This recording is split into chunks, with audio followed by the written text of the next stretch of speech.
My sister used my credit cards to fund her wedding while I was in the hospital, so I had her arrested at the altar. I was unconscious for 6 days after the car accident. Broken ribs, collapsed lung, and a traumatic brain injury that left me in a medically induced coma. My sister Paisley had my emergency contact information and my wallet. Standard procedure when someone's admitted without family present. What wasn't standard was her decision to go shopping. I woke up to 17 missed calls from my credit card companies, fraud alerts, suspicious activity. Someone had charged $47,000 across my 3 cards in less than a week. The wedding dress alone cost $8,000, catering for 200 people, a destination venue in Napa Valley, even a horse-drawn carriage because apparently my near-death experience inspired her fairy tale dream. I knew you'd want to help, she said when I confronted her from my hospital bed, still connected to machine. You're always so generous with family. Generous. That's what she called stealing from someone in a coma. Besides, she continued, Aunt Theodora said you'd probably die anyway, so it's not like you'd need the money. I'd been supporting myself since 18 while she lived at home, collecting degrees she never used. When she got engaged to Beckham, some tech bro with family money, I figured she'd finally found her meal ticket. I didn't realize she'd already found mine. The nurses helped me contact my bank. Security footage showed her using my cards, signing my name with practiced confidence. She'd been forging my signature since high school, getting my permission slip signed when mom was too drunk to function. But this wasn't a permission slip. This was felony fraud. I hired attorney Vivian Blackwood from my tablet, explaining everything through gritted teeth and pain medication. Vivian specialized in family financial crimes and had a reputation for making white-collar criminals squirm. The timing is almost poetic, she said after reviewing the evidence. Her wedding is in 3 days. Would you like to make it memorable? I gave her permission to coordinate with Detective Reginald Morrison. They'd serve the warrant during the ceremony, after she said, I do, but before they were pronounced married. Maximum humiliation for maximum theft. The wedding was everything my money could buy. I watched from the parking lot as guests arrived in designer gowns and Italian suits. The church bells rang as Beckham's family mingled with ours, completely unaware of what was coming. At 3:47 p.m., just as the officiant asked if anyone objected, Detective Morrison stepped into the aisle. Paisley Westbrook, you're under arrest for identity theft and credit card fraud. Her bouquet hit the marble floor as he read her rights. Beckham stood frozen, his family's horrified gasps echoing through the sanctuary. Our father tried to intervene, but Vivian appeared with documentation proving every charge. As they led her away in handcuffs, still wearing her stolen wedding dress, she screamed at me through the church doors, "You'll pay for this!" That's when I realized something I should have seen coming. The wedding wasn't the only thing she'd been planning. 3 hours later, I was back in my hospital room when Vivian called with news that made my blood freeze. Your sister wasn't just stealing credit card information, she said. She filed papers to become your legal guardian while you were in the coma. The words hit me like a second collision. What does that mean? If approved, she'd have complete control over your finances, medical decisions, and estate. She claimed you had no other family capable of caring for you, and that she needed emergency powers to handle your affairs. I gripped the hospital bed rail so hard my knuckles went white. The machines around me started beeping as my heart rate spiked. She was planning to let me die. The timing suggests that, yes. She filed the guardianship petition the same day she maxed out your credit cards. If the court had approved it, she could have pulled your life support and inherited everything legally. My sister hadn't just stolen my money. She'd tried to steal my life. That night, I couldn't sleep. Every time I closed my eyes, I saw Paisley standing over my hospital bed, calculating how much my death was worth. The nurse found me at 3 a.m., staring at the ceiling, my pillow soaked with tears of rage. Bad dreams? She asked gently. Bad family, I replied. Detective Morrison visited the next morning with updates that painted an even darker picture. Paisley had been in my apartment multiple times while I was unconscious, not just to get my wallet. Security cameras show her removing documents from your filing cabinet, he explained. Insurance policies, bank statements, your will. She also accessed your laptop and phone. For what? We're still investigating, but it appears she was deleting digital evidence and transferring money from your savings account. She'd moved $23,000 to an account under her name before the credit card charges even started. The scope of her betrayal kept expanding. This wasn't impulse shopping. This was premeditated financial murder. There's something else, Morrison continued. We found text messages between your sister and her fiancé discussing your condition. Beckham knew everything. He showed me printouts that made me sick. Paisley. Doctors say she might not wake up. Could be weeks or months. Beckham. That's terrible, babe. But maybe it's a sign? Universe clearing the path for our future? Paisley. I've been thinking the same thing. She always acts like she's so much better than me. Beckham. How much are we talking about total? Paisley. House is worth $340K, plus savings, investments, life insurance. Probably close to $500,000. Beckham. Holy shit. That would solve all our problems. Paisley. I know. Sometimes I think about what would happen if she just didn't wake up. Beckham. Don't say that out loud. But yeah, I get it. I stared at the messages until the words blurred. My own sister had been praying for my death while planning her dream wedding with my money. We're adding conspiracy charges, Morrison said, and we'll be investigating whether they took any actions to interfere with your medical care. That afternoon, Beckham showed up at my hospital room. He'd somehow talked his way past security, probably using his family's connections. He still wore his wedding suit, but his tie was gone and his hair was disheveled. This is all a misunderstanding, he said, closing the door behind him. Paisley was just trying to help. She was scared and made bad decisions. I studied his face, handsome in a generic tech bro way, with perfect teeth and hollow eyes. Did you know she filed for guardianship? His pause told me everything. She was protecting your assets, he said finally, making sure nothing happened to them while you recovered. By spending them on your wedding? We needed to keep up appearances. My family has expectations. The audacity was breathtaking. Even caught red-handed, he was still lying. Get out. I said quietly. Look, we can work this out. My family has lawyers. Get out before I call security. He left, but not before muttering, "You always were selfish." The next week brought a parade of revelations. Forensic accountants found that Paisley had been stealing from me for months, using my information to open credit cards I didn't know about. She'd forged my signature on apartment lease applications for herself, listing me as a guarantor. She'd even filed a fraudulent tax return in my name and kept the refund. The guardianship paperwork was particularly chilling. She'd claimed I had diminished mental capacity due to substance abuse, and that she needed emergency powers to prevent me from making harmful financial decisions. She'd fabricated an entire narrative about my incompetence, complete with forged medical records. She's been planning this for at least a year, Vivian explained during one of our meetings. This level of fraud requires extensive preparation. But why? She could have just asked me for help with the wedding, because then you'd have maintained control. This way, she'd have gotten everything. Your money, your property, your entire life. The criminal case moved quickly. Paisley's bail was set at $100,000, which Beckham's family couldn't or wouldn't pay. She sat in county jail, still wearing her wedding dress for the first 3 days because no one brought her clothes.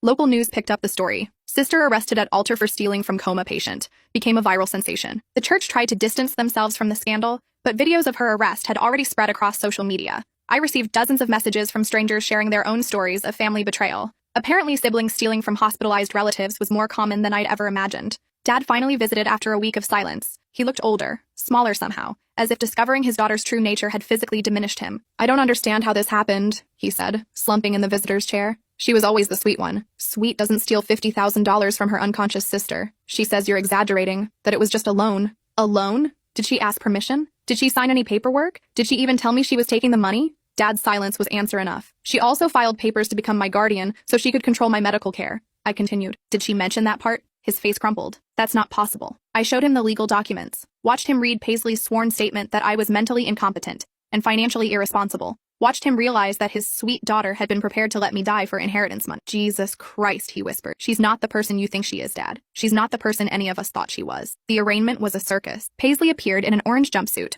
her wedding makeup long gone, her hair unwashed and flat. She pled not guilty to all charges, but her lawyer, a public defender who looked overwhelmed, barely spoke. Beckham sat in the gallery with his parents, all of them maintaining careful distance from our family. His mother wore sunglasses indoors and kept checking her phone, probably monitoring social media coverage. During a recess, I overheard Beckham's father on his phone. "We need complete separation from this situation. Change the locks on the beach house and cancel her access to the country club. She's not our problem anymore." Even her meal ticket was abandoning her. The prosecutor outlined the charges: 17 counts of identity theft, 12 counts of credit card fraud, forgery, conspiracy, and attempted guardianship fraud. Each count carried potential prison time. The defendant systematically stole from a family member who was fighting for her life in the hospital. Assistant District Attorney Helena Merced explained to the judge. She forged documents, lied to courts, and attempted to gain legal control over the victim's life and death decisions. This represents one of the most callous betrayals we've seen. Paisley's lawyer argued for leniency, claiming emotional distress and family dysfunction. The judge wasn't impressed. "Bail remains at $100,000, she declared. "Trial date is set for 6 weeks from today." As they led Paisley back to her cell, she turned to look at me for the first time since her arrest. Her eyes held pure hatred. "This isn't over," she mouthed. But it was over. At least the part where I pretended we were family. Recovery was slower than expected. The brain injury left me with memory gaps and occasional dizzy spells. Physical therapy was exhausting, but necessary if I wanted to regain full mobility. The hardest part was learning to trust again. Every nurse, every visitor, every person with access to my room was a potential threat. My apartment had been compromised. Paisley still had keys, and Detective Morrison found evidence she'd been living there part-time while I was hospitalized. She'd moved her clothes into my closet, used my laptop to apply for more credit cards, and even brought Beckham over for romantic dinners using my dishes and furniture. I hired a security company to change all the locks and install cameras. I closed every bank account and credit card, opened new ones with different institutions, and put fraud alerts on everything. I felt like a witness protection participant hiding from my own family. The preliminary hearing revealed even more disturbing details. Phone records showed Paisley had been calling my workplace while I was unconscious, claiming to be me, and asking about my health insurance benefits and life insurance policies. She wanted to know how much she'd receive if you died, Detective Morrison explained. She specifically asked about accidental death coverage and how long it would take to process claims. She'd also contacted my ex-boyfriend Garrett, telling him I was unlikely to recover and asking if he wanted to say goodbye. Garrett, being a decent human being, had immediately driven to the hospital, only to find me awake and alert, with no knowledge of any phone call. "I thought it was weird that she was handling your affairs," he told me when I called to thank him. "She always seemed jealous of your independence, jealous enough to kill me for it, apparently." The conversation with Garrett sparked a realization. I called my college roommate Zara, my former colleague Dimitri, and my neighbor Opal. Paisley had contacted all of them with sob stories about my deteriorating condition and subtle requests for financial help with my mounting medical bills. She'd been working multiple angles, using my near-death experience to scam money from everyone who cared about me. Zara had sent $500. Dimitri contributed $300. Opal organized a meal train and collected $800 from neighbors. None of this money had gone toward my medical care. It had funded Paisley's wedding preparations. The trial approached with mounting evidence. Beckham agreed to cooperate with prosecutors in exchange for reduced charges, providing text messages, emails, and recorded phone calls that documented their conspiracy. In one particularly damning recording, Paisley discussed hiring someone to accidentally disconnect my ventilator. It would just look like equipment failure, she said. Happens all the time in hospitals. That's really dark, babe, Beckham replied. But if it happened naturally, exactly. And then we could have the wedding we deserve instead of this budget bullshit. Listening to that recording in Vivian's office, I finally understood the full scope of what my sister had planned. She hadn't just wanted my money, she'd wanted me dead. This changes everything, Vivian said. We're talking about attempted murder now. The DA agreed to upgrade the charges. Paisley would face life in prison if convicted on all counts. Mom finally visited 2 days before the trial began. She looked terrible, thin, shaky, her hair unwashed and her clothes wrinkled. The stress of having both daughters involved in a criminal case had pushed her back into drinking. I don't know what to believe anymore, she said, sitting as far from my bed as possible. Paisley says you're lying about everything. I'm lying? She stole $50,000 from me while I was in a coma, Mom. That's not an opinion. That's a fact with bank records and security footage. She says you always hated her, that you're using this to destroy her life. I stared at my mother, this woman who'd failed to protect either of her daughters in different ways. Play the recording, I said. What recording? I pulled out my phone and played the audio of Paisley discussing how to disconnect my ventilator. Mom's face went white as she listened to her sweet daughter casually planning my murder. When it ended, she sat in stunned silence.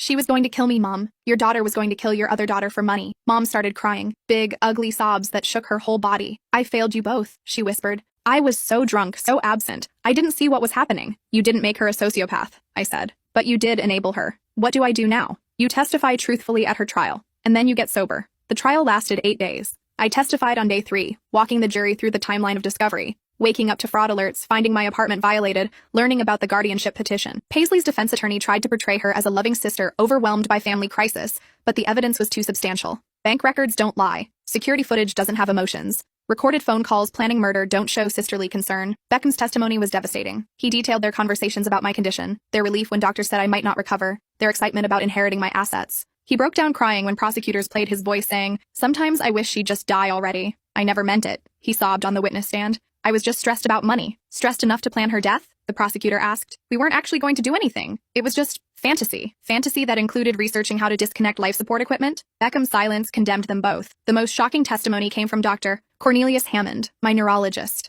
He'd noticed irregularities in my care that made more sense now. Someone had been asking detailed questions about the patient's life support systems, he explained. Which machines were essential, which could be safely disconnected, how long it would take for alarms to sound. Who was asking these questions? The patient's sister, claiming she needed to understand her condition. In retrospect, it seems she was gathering information for other purposes. Dr. Hammond also revealed that someone had attempted to change my emergency contact information and medical power of attorney while I was unconscious. The sister presented documents claiming she'd been designated as healthcare proxy. When we requested verification, she became agitated and left. Paisley had been systematically positioning herself to control every aspect of my life and death. On day 6, the prosecution played the wedding venue security footage. It showed Paisley and Beckham touring the property, discussing decoration plans, and specifically mentioning that the bride's sister wouldn't be attending. Why won't she be there? The venue coordinator asked. Family issues. Paisley replied with a smile. She's very sick. Probably won't make it. The coordinator looked uncomfortable. I'm sorry to hear that. Don't be. Beckham laughed. Some people just aren't meant to be part of your story. The jury watched this exchange with visible disgust. Several members shook their heads. Paisley finally took the stand on day 7, against her lawyer's advice. She was visibly nervous, fidgeting with her hands and speaking too quickly. I love my sister, she began. Everything I did was to help her. Stealing $50,000 was helping her? The prosecutor asked. I was managing her affairs while she recovered. Without her knowledge or consent, she was unconscious. Someone had to make decisions. Including the decision to plan her death? That's not what happened. The prosecutor played the ventilator recording again. Paisley's voice filled the courtroom, discussing how to accidentally kill me. That was taken out of context, she said weakly. What context makes planning your sister's murder acceptable? I was upset. I said things I didn't mean. You researched hospital equipment. You asked doctors about life support procedures. You filed false guardianship papers. These aren't words, Ms. Westbrook. These are actions. Paisley broke down completely, sobbing and screaming that I'd ruined her life. She always got everything, she wailed. The good grades, the good job, the money, the respect. What did I get? Nothing. She owed me this. Her mask had finally slipped. The jury saw who she really was. A bitter, envious woman who felt entitled to my life. The defense's closing argument was pathetic. Paisley's lawyer essentially asked for mercy based on mental health issues and family dysfunction. He couldn't dispute the evidence, so he tried to minimize the impact. The prosecution's closing was methodical and damning. Helena Merced walked the jury through every crime, every lie, every step of Paisley's plan to steal my life. This wasn't a desperate sister making bad decisions in a crisis, she concluded. This was a calculated predator who saw opportunity in her sister's near-death experience. She stole money, property, and dignity. She attempted to steal life itself. Justice demands accountability. The jury deliberated for 6 hours, guilty on all counts. Paisley collapsed when the verdicts were read. Her lawyer caught her arm, but she was beyond consolation. 34 separate convictions, each carrying significant prison time. Sentencing was scheduled for the following month. I felt hollow watching her breakdown. This was my sister, the person I'd shared a childhood with, protected from bullies, helped with homework. Somewhere along the way, love had curdled into resentment, and resentment had metastasized into murderous greed. Dad approached me after the verdict. "I'm sorry," he said simply, "for everything. I know. What happens now? She goes to prison. We try to heal. Can you forgive her?" I considered the question. Forgiveness implied the possibility of reconciliation, of rebuilding trust. But how do you forgive someone who planned your death? "I can let go of the anger,"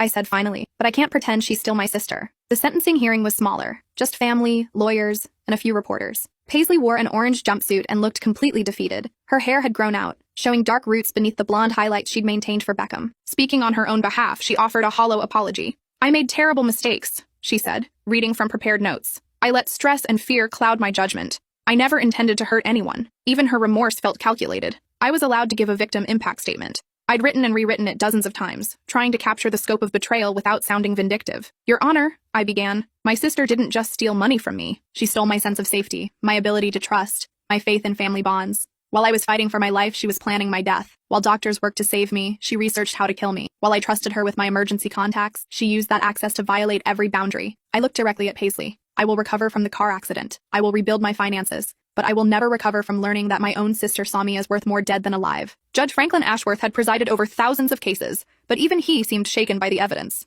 "Ms. Westbrook," he addressed Paisley, "I have rarely encountered such calculated cruelty disguised as family concern. You exploited your sister's vulnerability at her most helpless moment. You turned love into a weapon and trust into a tool." He sentenced her to 27 years in state prison, with possibility of parole after 18 years. Paisley would be 46 when she first became eligible for release. Beckham received 5 years for conspiracy and fraud. His family had already frozen his trust fund and removed him from company leadership. His tech startup folded within weeks of his arrest. The civil case was straightforward. I sued for treble damages, 3 times the stolen amount, plus legal fees and emotional distress. Paisley's only assets were her car and some jewelry. Everything else had belonged to Beckham's family. I won a judgment for $297,000, knowing I'd never collect most of it. Recovery took months. Physical therapy helped with the injuries, but psychological therapy was harder. I developed hypervigilance around family gatherings, financial documents, and medical settings. The therapist, Dr. Evelyn Pierce, specialized in family trauma. "Betrayal by intimate partners is uniquely damaging," she explained. "Your brain formed protective associations with your sister from childhood. Learning that she's dangerous requires rewiring fundamental assumptions about safety. I had nightmares about waking up in different hospitals, with different relatives holding my wallet and my power of attorney. In my dreams, they all smiled while discussing how much I was worth dead. The fear is normal," Dr. Pierce assured me, "but it's not permanent." I started dating again 6 months after the trial. Nothing serious, just coffee meetings and casual dinners with men who had no knowledge of my sister or her crimes. It felt good to be seen as a complete person, rather than a victim. 8 months later, I moved across the country. San Diego offered sunshine, ocean air, and 3,000 miles of distance from my past. I bought a small condo with reinforced locks and a security system that monitored every entry point. My new job at a medical device company paid well and offered excellent benefits. My colleagues knew nothing about my history beyond family issues back east. I preferred it that way. Dad called occasionally, usually drunk and maudlin. "I miss having both my daughters," he'd say. "You never had both daughters," I'd reply. "You had one daughter and one predator. She's still family." "No, she's not." I blocked his number after he suggested I visit Paisley in prison for closure. Mom got sober 8 months after the trial. She joined AA, found a therapist, and sent me a formal amends letter, taking responsibility for her role in enabling Paisley's behavior. "I was an absent parent who forced you to be the responsible one," she wrote. "I failed to see warning signs because I was too drunk to see anything clearly. I don't expect forgiveness, but I want you to know that I see the truth now." We talked once a month, cautiously rebuilding something that resembled a relationship. She never mentioned visiting Paisley or maintaining contact with her. Some bridges burned completely. 2 years after the trial, Vivian called with news. "Your sister filed an appeal," she said, "claims ineffective counsel and prosecutorial misconduct. Will it work? Unlikely." The evidence was overwhelming, and her conviction was supported by physical evidence, recorded confessions, and multiple witnesses. This is probably a Hail Mary attempt. The appeal was denied 6 months later. Paisley's conviction stood. Around the same time, I received a letter from her, prison mail forwarded through my lawyer since I'd never given her my new address. "Dear sister, I know you probably don't want to hear from me, but I need you to know that I've been thinking about everything that happened. Prison gives you a lot of time to think. I was wrong. Not just about the money, but about everything. I was jealous of your life, your success, your independence. Instead of working to build my own life, I tried to tear down yours. I can't undo what I did. I can't give you back the security I stole or repair the trust I broke. I can only tell you that I understand now why you made the choices you did. I don't expect forgiveness. I don't even deserve consideration, but I want you to know that I see who I was. and I hate that person. I hope you're building a life that makes you happy. You deserve peace. Paisley. I read the letter twice, looking for manipulation or hidden agenda, but it seemed genuine. A broken woman finally confronting the scope of her destruction. I never replied. Some wounds are too deep for words to heal. Some betrayals destroy the foundation that relationships are built on. Paisley could spend the next 18 years writing apologies, but she couldn't undo the moment she chose my death over my life. 3 years after moving to San Diego, I met Wesley at a beach volleyball game. He was kind, funny, and completely uninterested in my financial status or family history. When I finally told him about Paisley's crimes, he listened without judgment. That must have been terrifying, he said simply. It was. Do you miss her? I thought about it honestly. I miss who I thought she was. But that person was never real. Wesley nodded. My brother stole my identity once. Nothing as serious as your situation, but I understand how family betrayal feels different. Different how? Strangers are supposed to hurt you. Family is supposed to protect you. When that reverses, it breaks something fundamental. We married 18 months later, a small ceremony on the beach with friends I'd made in California. No family from my side, just people who knew the person I'd become rather than the trauma I'd survived. Our wedding cost $3,000 total. Simple flowers, local catering, and a dress I bought off the rack. It was everything Paisley's wedding would have been if she'd paid for it herself. Understated, genuine, and focused on commitment rather than spectacle. The most beautiful part was knowing that every dollar spent was money I'd earned, saved, and chosen to invest in my own happiness. Wesley and I honeymooned in New Zealand, hiking mountains and exploring cities where nobody knew my name or my story. For 2 weeks, I was just a tourist taking pictures and eating local food. No hospital rooms, no courtrooms, no lawyers or detectives or journalists. Just peace. 5 years after the trial, I received notification that Paisley was eligible for a parole hearing. As the victim, I had the right to attend or submit a statement opposing her release. I wrote a letter to the parole board, to whom it may concern. Paisley Westbrook committed crimes that went beyond theft or fraud. She exploited my medical vulnerability to steal my resources and plan my death. She violated every boundary of family trust and human decency. While I hope she has used her time in prison for genuine reflection and growth, I believe she remains a danger to vulnerable people, particularly family members who might trust her with sensitive information. I request that her parole be denied and that she serve her full sentence. Thank you for your consideration. The parole board agreed. Paisley would remain in prison for at least 3 more years before becoming eligible again. Wesley and I bought a house with a mortgage I could afford and furniture we chose together. We adopted a dog named Pepper who greets me at the door every evening as if I've been gone for years instead of hours.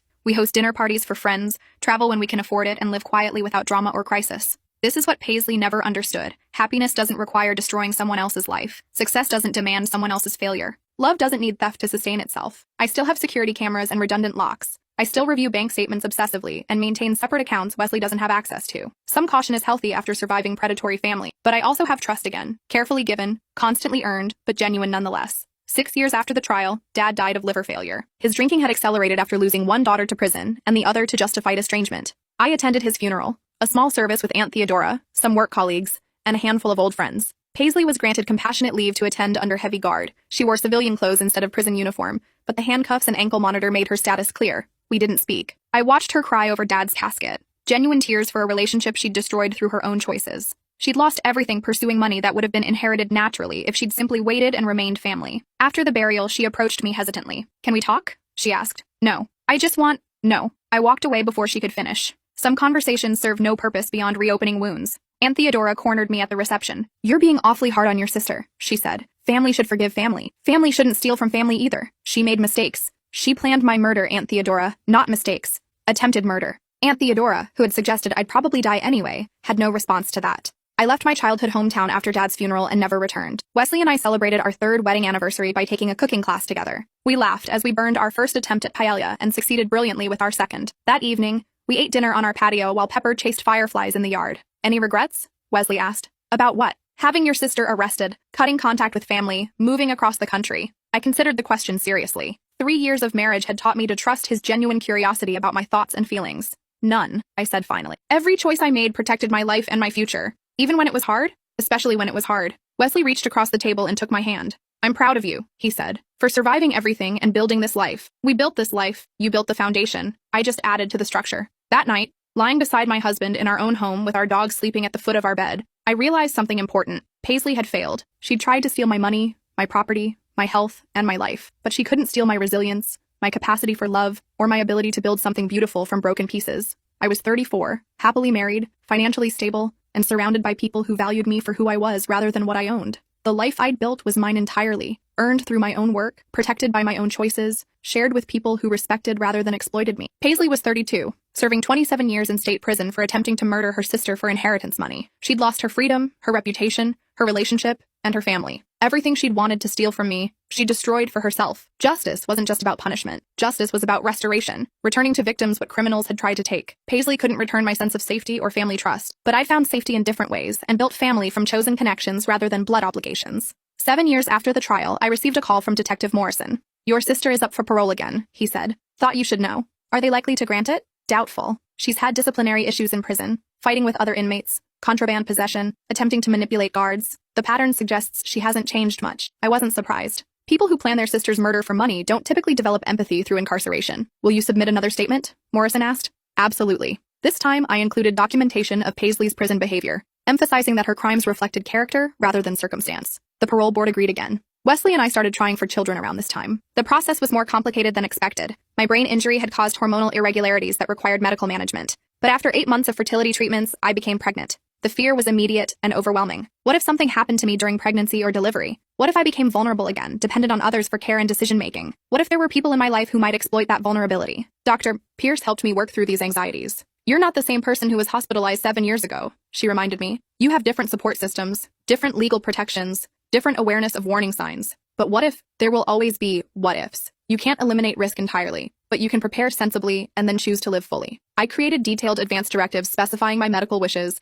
and designating Wesley as my sole healthcare proxy. I established a trust that would protect our child's inheritance from any future predatory relatives. I updated all passwords, security systems, and legal documents. Most importantly, I surrounded myself with people who had proven their trustworthiness over years of consistent behavior. Wesley was incredible throughout the pregnancy. He attended every doctor's appointment, read parenting books, and began converting our spare room into a nursery. When I had nightmares about someone stealing our baby, he held me until the fear passed. "No one can take our family from us," he promised. "We're building something different than what you grew up with." Our daughter Ivy was born healthy and perfect on a rainy Tuesday morning in October. Wesley cried when he held her for the first time. I cried when she gripped my finger with her tiny hand. I'd created life instead of having mine taken. I'd built a family based on love rather than exploitation. That night, as I held Ivy while she slept, I thought about Paisley. She was 35 now, still in prison, still alone. She'd chosen money over family and lost both. I'd chosen family over money and found both. The difference wasn't luck or circumstance. The difference was character. 18 months later, Wesley received a promotion that required relocating to Portland. We sold our San Diego house and bought a larger one near good schools and safe neighborhoods. I found work at a medical research facility that offered flexible hours for working parents. Ivy thrived in her new environment. She was curious, fearless, and completely secure in her parents' love. Watching her explore the world with confidence reminded me how important safety is for development. I'd never had that childhood security. I'd been protecting myself and others from early adolescence, hyper-aware of threats and danger. Ivy would grow up different. Protected but not paranoid, cautious but not fearful. On her second birthday, we hosted a party with neighborhood families and friends from work. Kids ran through our backyard while parents chatted over coffee and cake. It was ordinary, pleasant, and completely free of drama. This was the life Paisley could have had if she'd chosen differently. She could have been the aunt who spoiled Ivy with inappropriate gifts and taught her bad words. She could have been part of birthday parties and holiday celebrations. Instead, she was a cautionary tale I'd someday have to explain to my daughter. 10 years after the trial, I received final notification that Paisley had been denied parole for the third time. She wouldn't be eligible again until she'd served at least 20 years of her sentence. By then, Ivy would be 8 years old. I tried to imagine explaining Paisley's existence to her. Mommy had a sister who made very bad choices, I might say. She's in prison because she hurt people. Will I ever meet her? No, sweetheart. Some people aren't safe to be around even when they're family. That's sad. Yes, it is. But it's also why we're careful about who we trust and why we treat people with kindness. Wesley and I discussed how much to tell Ivy about my history. Too little information might leave her vulnerable to manipulation. Too much might make her fearful of family relationships. We'll tell her age-appropriate truths, we decided. That some people pretend to care while actually wanting to hurt others. That family relationships require mutual respect and honesty. That she should never trust anyone who asks her to keep secrets from us. At 37, I was financially secure, emotionally stable, and surrounded by genuine love. I owned a home, had meaningful work, and was raising a daughter who would grow up understanding both trust and healthy boundaries. Paisley was 35, serving year 10 of a 27-year sentence for attempting to murder her sister for inheritance money. She'd traded everything real for something imaginary and lost both. The irony was perfect. In trying to steal my life, she'd destroyed her own. 15 years after the trial, Portland's local newspaper ran a feature about family financial crimes. The reporter found my case and requested an interview about long-term impacts of sibling betrayal. I agreed to speak anonymously. The crime itself was devastating, I told her, but the ongoing effects are more subtle. I had to rebuild my entire concept of family and safety. Do you have any contact with your sister now? None. She made choices that ended our relationship permanently. Some people believe families should forgive each other regardless of circumstances. Some people haven't had family members plan their murder for money. What would you want other families to know about preventing this type of crime? I thought carefully about the answer. Trust requires evidence, not just blood relationship. Pay attention to patterns of behavior rather than promises. And remember that people who feel entitled to your resources will often start with small violations before escalating to larger ones. Any final thoughts? Surviving this taught me that you can't control other people's choices, but you can control your response. I chose healing over hatred, building over bitterness. Those choices gave me a life I'm genuinely happy with. The article was published 6 months later. I received dozens of emails from other people whose families had stolen from them during medical crises, job losses, or other vulnerable periods. Apparently, predatory relatives are more common than anyone wants to acknowledge. One woman's mother had stolen her child's college fund while she was deployed overseas. A man's brother had forged his signature to refinance his house while he was in rehabilitation for addiction. A daughter's father had used her credit cards to fund his gambling addiction while she was recovering from cancer treatment. The pattern was always the same: vulnerable person, trusted family member, escalating theft, and eventual devastating betrayal. I started volunteering with a local organization that helped families navigate financial abuse. Once a month, I spoke with people whose relatives had exploited medical crises, addiction recoveries, or other situations that required temporary dependence. It's not about the money,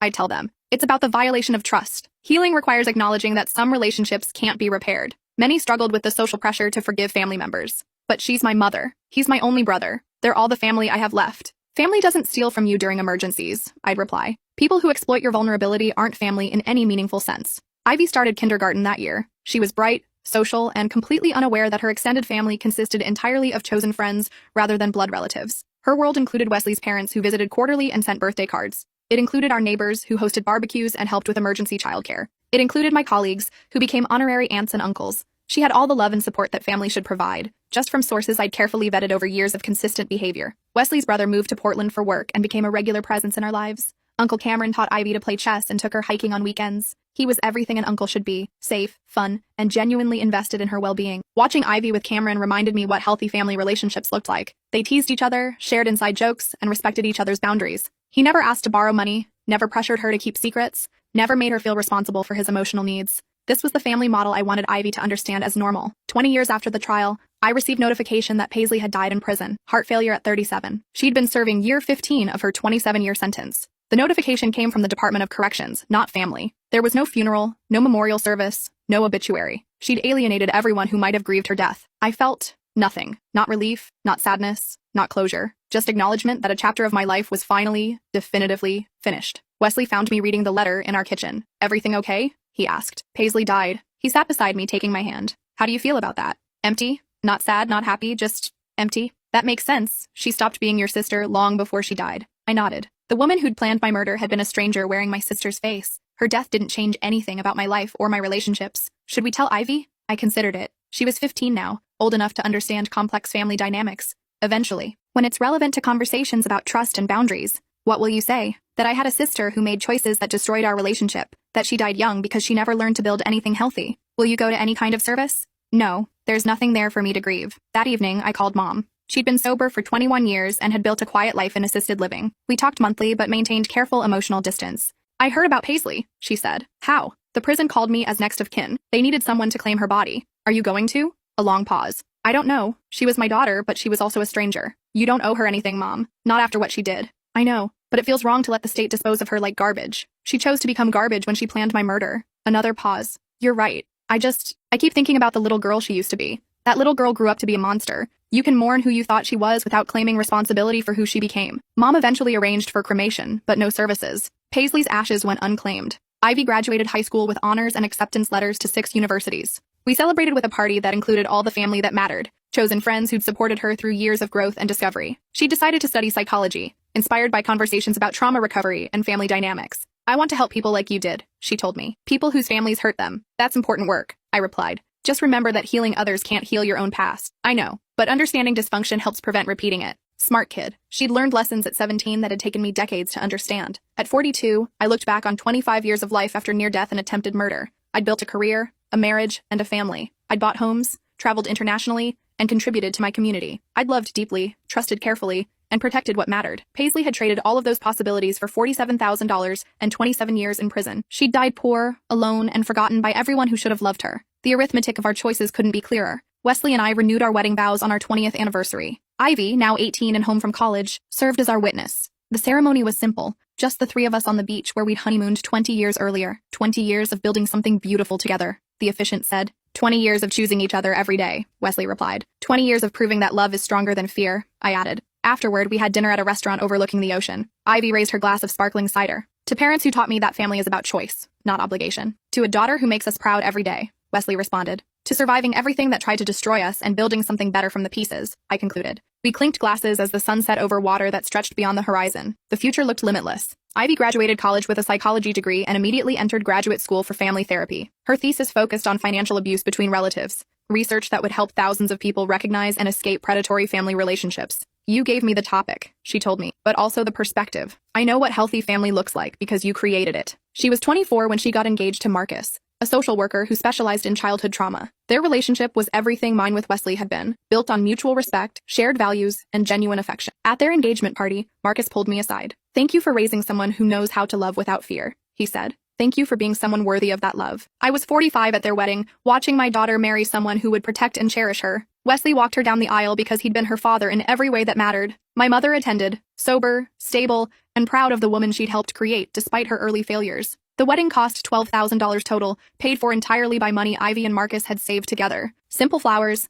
local catering, and a dress she'd chosen because she loved it rather than because it impressed anyone. It was everything Paisley's wedding would have been if she'd learned to value love over spectacle. During her reception speech, Ivy thanked the family who'd raised her. My parents taught me that family is defined by love, not by genetics. They showed me what commitment looks like when it's chosen, rather than obligated. They proved that you can survive terrible things and still build beautiful lives. She looked directly at me. Mom survived someone who was supposed to love her trying to kill her. She turned that betrayal into wisdom, that trauma into strength, and that isolation into chosen family. I am who I am because she chose healing over hatred. The room erupted in applause. Wesley squeezed my hand. You did that, he whispered. You built all of this. I looked around the reception, at friends who'd become family, at a daughter who would break generational cycles, at a son-in-law who understood the value of the woman he was marrying. Paisley had tried to steal my life and ended up giving me something better. Her betrayal had taught me to choose family carefully, love deliberately, and protect fiercely. She'd died alone and forgotten. I was surrounded by people who would grieve my loss and celebrate my memory. The difference was 25 years of different choices. Ivy's first child, my granddaughter Elena, was born when I was 47. Holding her in the hospital room, I thought about cycles and patterns, about what gets passed down and what gets transformed. Elena would grow up in a family that valued honesty over harmony, boundaries over blood ties, and chosen love over obligated relationships. She'd learn early that trust must be earned, and that people who exploit vulnerability aren't worth maintaining connection with. She'd also learn that surviving betrayal doesn't require becoming bitter, that losing family doesn't mean losing love, and that the best relationships are built rather than inherited. She's beautiful, I whispered to Ivy as Elena slept in my arms. She's safe, Ivy replied. That's what matters most. Safe. That single word encompassed everything I'd built in 27 years of life after attempted murder. Not just physical safety, but emotional security, financial protection, and the deep knowledge that the people in our lives wanted the best for us, rather than the most from us. Paisley had tried to take my safety and ended up teaching me how to create it. The irony was perfect. On my 50th birthday, Wesley threw a surprise party with 50 guests, one for each year of life I'd managed to build and protect. Friends from every chapter of my adult life came together to celebrate survival, resilience, and the family I'd chosen. 50 years of being too stubborn to die, Wesley joked in his toast. 50 years of learning that the best revenge is living well, I replied. Ivy presented me with a photo album documenting 27 years of chosen family moments. Birthday parties, holiday celebrations, graduations, weddings, and quiet everyday memories that proved life could be beautiful after betrayal. The final page was a picture of Elena sleeping peacefully in her crib, completely unaware that her existence represented victory over people who'd tried to prevent it. To the next 50 years, Ivy said, raising her glass. To the family we've built and the safety we've created, Marcus added. To surviving everything and building something better, Wesley concluded. To choosing love over fear, every single day, I finished. We drank to all of it. The survival, the building, the choosing, the loving. In the distance, I could hear Elena crying softly, ready for her evening feeding. Ivy excused herself to tend to her daughter, and I watched through the window as she nursed the baby with complete confidence in her ability to provide safety and love. 3 generations of women who'd learned to protect what mattered most. Paisley's plan had failed spectacularly. Instead of inheriting my life, she'd given me the motivation to build something unbreakable. Instead of destroying my future, she'd taught me how to create one worth protecting. Instead of taking everything from me, she'd shown me what was truly valuable. 27 years later, I was surrounded by chosen family, financial security, and the deep satisfaction of a life well lived despite attempts to prevent it. She was remembered only as a cautionary tale about the cost of choosing greed over love. Justice wasn't just about punishment. Justice was about living so well that the people who tried to destroy you became irrelevant to your happiness. I'd achieved that justice completely. The sun set over another ordinary, beautiful day, in a life that someone had tried to steal, but couldn't. Tomorrow would bring more of the same. Love, safety, and the quiet satisfaction of surviving everything and building something better from the pieces. Paisley had failed. I had won. The arithmetic was simple and the verdict was final.